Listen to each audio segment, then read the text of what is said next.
In this session, I'm going to be showing you how to use some of the forecasting methods.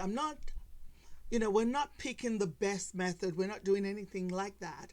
It's a how to do the steps in Excel. That's all it is. First, let me describe the data I have here.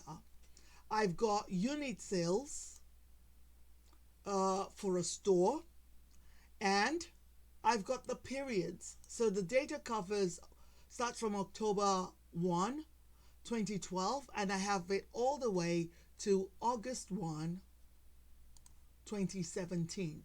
So 59 months of data. Now, in the first cell, I've got the month information that's been extracted from the date, and I've just numbered the periods in sequential order because it is a time series data. Now, the data set itself is in millions, so it's got a few decimal points. I've just rounded it up for display. Before we do any of the forecasting method, let's have a look at what this data set looks like if we plot it. I'm going to select the set data, column C and D. I'm going to plot time on the x-axis, unit sales on the y-axis. And Excel, when you do a scatter plot, because that's what you need when you're trying to look at the relationship between two data sets, time and unit sales, scatter plots in Excel will plot the first value in your selection on the x-axis and the second one on the y-axis. So you don't get to pick which one you want to put on the x or y-axis in the first go. Excel just takes the first one and puts it on the x-axis. So it's just more convenient to organize it like this so that you don't have to go back and fix things after the fact. So let's do insert, recommended chart, and oh, I love this. I love this even more. But if you weren't satisfied, you could just click on all charts, and if you go to scatter plot, you'll find the one you want, and you can choose to have it as a line, and it's exactly the same as the one we had a minute ago. So here is the nice chart. Done. Now this data set seems stable, so the naive system, and yes, I said I wasn't going to do this, but the naive system does thrive with a stable time series. It's fluctuating around an average. It's not departing too far from an average point. Now, it also looks like it has an upward trend. It's fluctuating around an average value, but that value is trending upwards for what it's worth. So I'm going to move this to the side. Actually, let's delete it to get rid of clutter. Hit delete, gone. Now, naive forecasting is just a last value forecasting method. So if you want to forecast for November, assuming you didn't have a forecast, of course we have one now because I'm using old data to kind of do this. But supposing we didn't have one, to build a forecast for November, let's just naive forecast, just to be very clear. I'm just going to take the value from the month before. This becomes the new forecast. Now, once you've copied the first one or created the first formula equal to the value in D2, you just drag it down. Or instead of doing that, you just move your mouse to the end until it becomes a plus sign and double click, and that will fill all the data in as far as the data in the surrounding cells. So it'll go down as far as the data in the cell that is adjacent to it. Let's do naive forecasting with trend. Let me borrow a pen here. With naive forecasting, it is the actual from the time period before, and I'm going to call that time T minus 1 because today will be T. So the forecast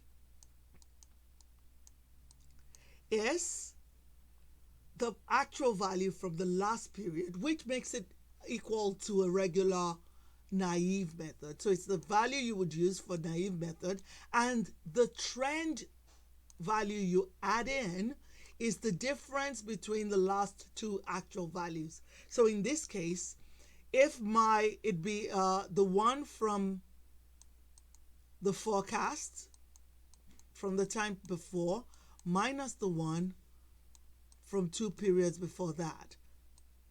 Now, because I need 2 periods of data, it means the earliest forecast I can do is the one for period 3. So December is the earliest forecast that it is possible for me to do. In this case, it'll be 718 plus 718. I'm sorry. It'll be 715, not 718. The last one. So it'll be 715 plus the difference between 715 and 718, which is minus 3, and that would make our forecast 712. Okay, so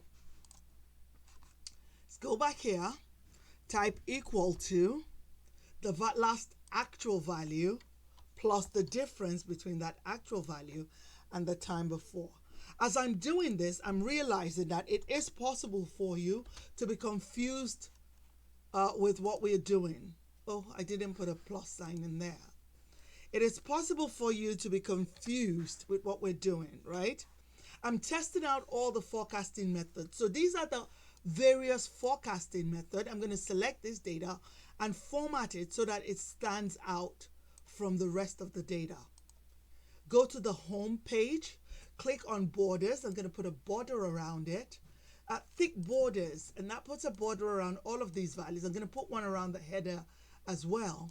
Now this tells me that these values here are all forecast values, and the forecast values are generated from the actual values. These are the actual values. I'm going to put borders around that as well, and I'm also going to make it yellow because it's special. So this is the value I'm going to use for all of my forecast. Don't be confused, okay? Don't be using naive to forecast naive.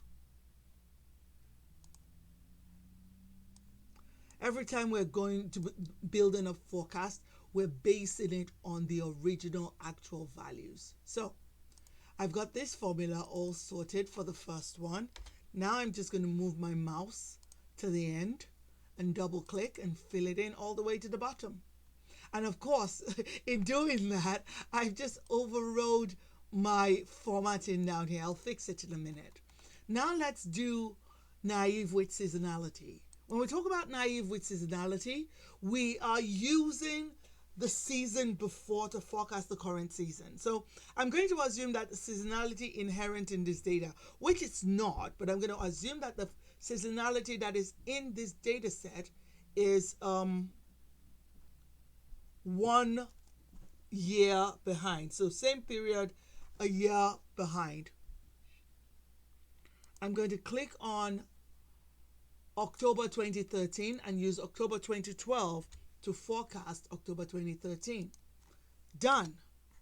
I'm going to click in here and double click, copy it all the way down, and I've got all of my forecast in here. So I'm going to just put a border around it to fix the formatting that I messed up. So there we have it, all done.